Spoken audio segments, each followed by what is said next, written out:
Hello, this is Father Lou Scurti, and I welcome you to Friends of the Word. I'm here with Father Frank Fano from St. Helen's Church in Westfield, New Jersey. Frank, hey Lou, welcome. how you doing? Thank you for being here. Thanks for having me. Thank you for being here. Thank you for having us. Yeah, that's right. You're in my house. That's now. right. That's you're right. in my house. Yeah, I'm very possessive, so wherever I go, I thank the person for being here. You're my space. Anyway, Our space. Father Frank and I grew up in Jersey City, different eras, and he was ordained in 2011. 2000. Oh, brand new. Yeah, 4.5 years. The oils are still wet, as they say. Yeah, I can smell them still. Okay. Yeah. It's probably the cologne you're wearing. Well, Frank and I met each other at a dear friend's funeral, Father Bishop Tommy Donato in Jersey City. He was from there originally. He became pastor in Bayonne, and we both loved Tommy, just loved him. He was from Jersey City, and we on a previous show shared our influence from Holy Rosary Church in Jersey City, New Jersey. So right now, because the third episode is going to be the musical episode, we're going to talk a little bit about Frank getting into music and how that influenced his life. So that's the question. How long have you been playing? Oh my goodness.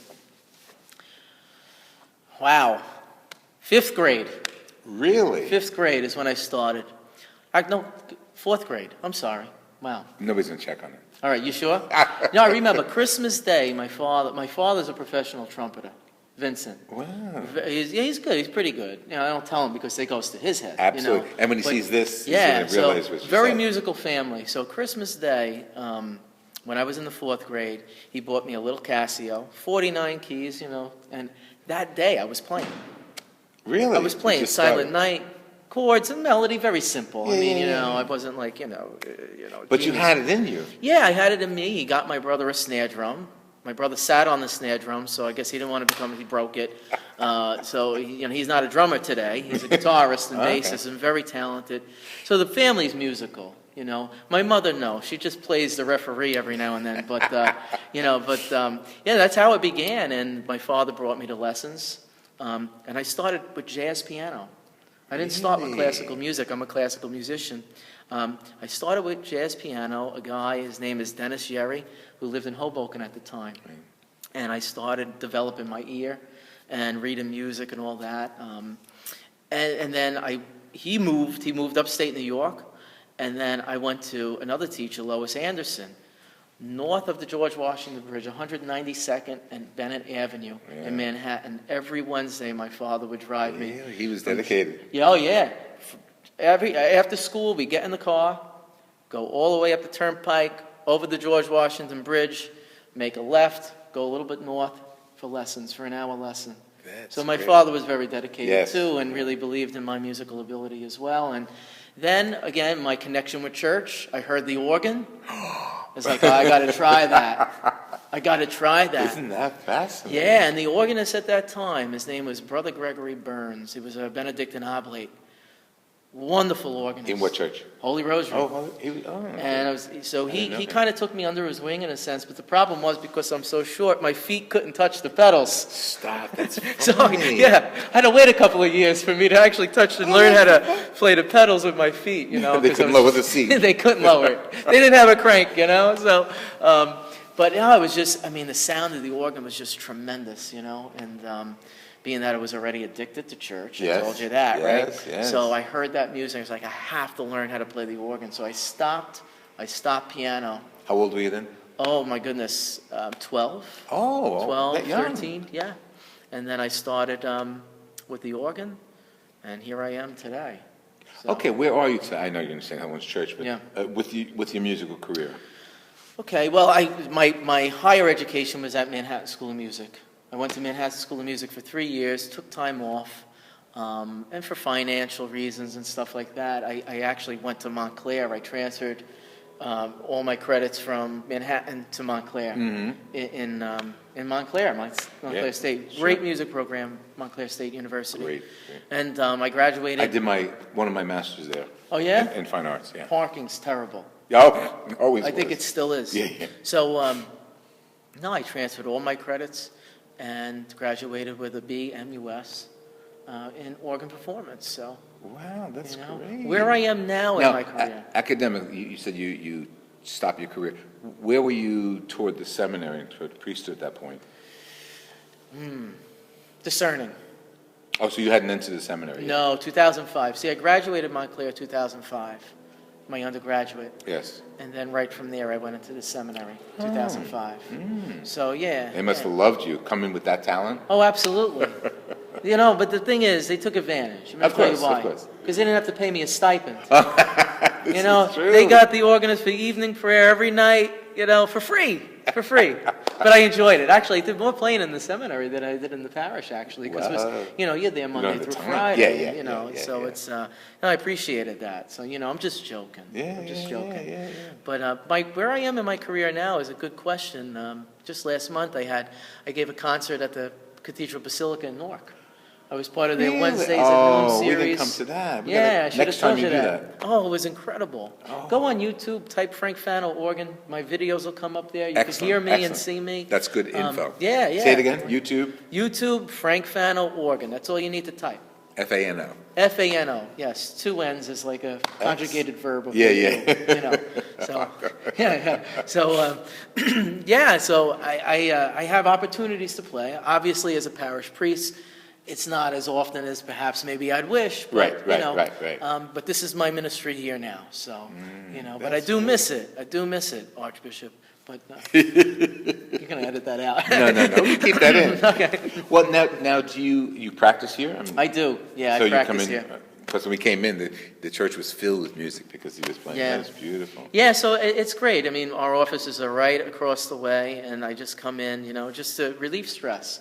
Because, sometimes it can get very stressful in any job, not just priesthood, by the way. Yes. Wonderful joys, but sometimes you just need to find a very healthy way to relieve some stress. So for me, it's just walking over here and just pulling out all the stops. Yeah, literally. Literally pulling out all the stops. And I just thank God for the gift that I have, And how have you benefited from the gift of music? And how have you shared that with the congregation, if at all? How have I benefited from the gift of music? I don't want to get too deep, but I'm going to get into some music theory here, if you don't mind. No, it's your show. Music is funny. Even the most beautiful music has some form of dissonance in it. Yes. And it's kind of the wholeness of life, You can't have beauty without some type of dissonance and notes rubbing together. And I kind of find that to be a metaphor for life, in a sense. Beautiful. Any type of music, the most beautiful piece you can imagine has notes that just the frequency of those notes are rubbing together and those waves are pushing. Again, this is all science too, but it's built into us. Beautiful. And then the resolution, how those dissonances resolve. It's like, I kind of use that as just a metaphor for my own life. And I know what people go through. We see what people go through as priests. And it's amazing. And just to kind of point to people, you want to invite them to kind of see the big picture of the whole musical piece in a sense. Right. What you're going through. This is not, you're stuck at those 2 notes like this. You're not going to be there forever. It's going to resolve. Just to, keep holding on hope. It's going to resolve. It's going to resolve. Beautiful. And so, that's how I kind of use music in a sense. Did that make any sense? Yes, a great deal. It's funny while you're saying that, only because you asked. I do yoga, and so much of yoga has to do with that balance and that dissonance in standing and holding the poses, and yet that's how we healthily get to the next stage of our lives. It's wonderful. Who is your outstanding influence as far as a composer or a performer, musically? Well, musically, I think my favorite composer would be Bach. The guy was just a genius. There'll never be another Bach. Let's just face it. But I like French romantic music and French organ music, even from the 20th century. Jean Langlais, I'm saying names.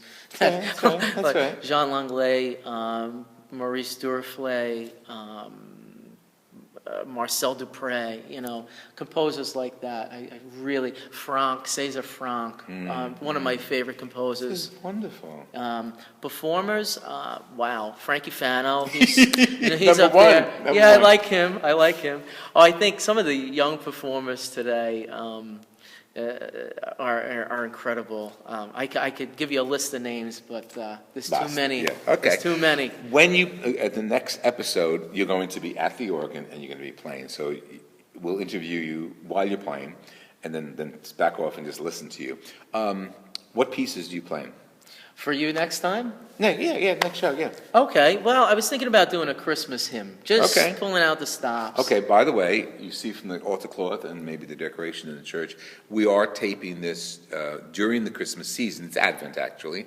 So whenever you hear it, whether it's Advent, Christmas, or July, just enjoy it and flow with it, because I think Christmas is every day. I mean, to give thanks to God for sending His Son to us, we don't need December 25th to say thank you. Exactly. We should do it every day. Exactly. So, okay, so what will you play, you think? So, oh, come all you faithful. I think I'll do that. One verse. Okay. One verse. Okay. All right?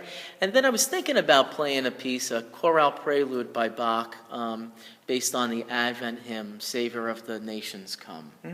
All right? And it's a very, I think, I heard one of Bach's favorite pieces himself. I don't know. I have to vet that. But I think that, again, when we hear the organ sometimes, oh, it's so loud, I'm going to play something nice and reflective for you. Based Do you on have that pipes in the church? It's not. We have a digital organ Okay. from the Allen Organ Company. And so the speaker's around. But it sounds like a pipe organ. Great. Right. This has been Father Lou Scurti with Father Frank Fano here at St. Helen's Church in Westfield, New Jersey. Frank is a priest and a musician, and we're going to bring all that together in the next episode. So tune in, just in your search bar, put Father Frank Fano. And don't forget to hear him in many other performances on YouTube, Frank Fano Organ. That's all you need to do. Just type that in. And he's so low-key, so Jersey City, it makes me amazed. Well, you know, Lou, you could take the man out of Jersey City, but you can't take Jersey City out of the man. It's true. It's true, right? And we got it. Thank you very much, Thanks Frank. a mil. God bless you. Thanks a mil. Thank you. Appreciate it. Thank you for joining us. Let me hear from you. Father Lou Scurti at hotmail.com. Yeah. Do you have an email? Do you want people to know or anything like that? Or sites? Just the YouTube. Okay. You can find me there. Okay, YouTube, So. Frank Fano Organ. God bless you. Awesome. Let me hear from you.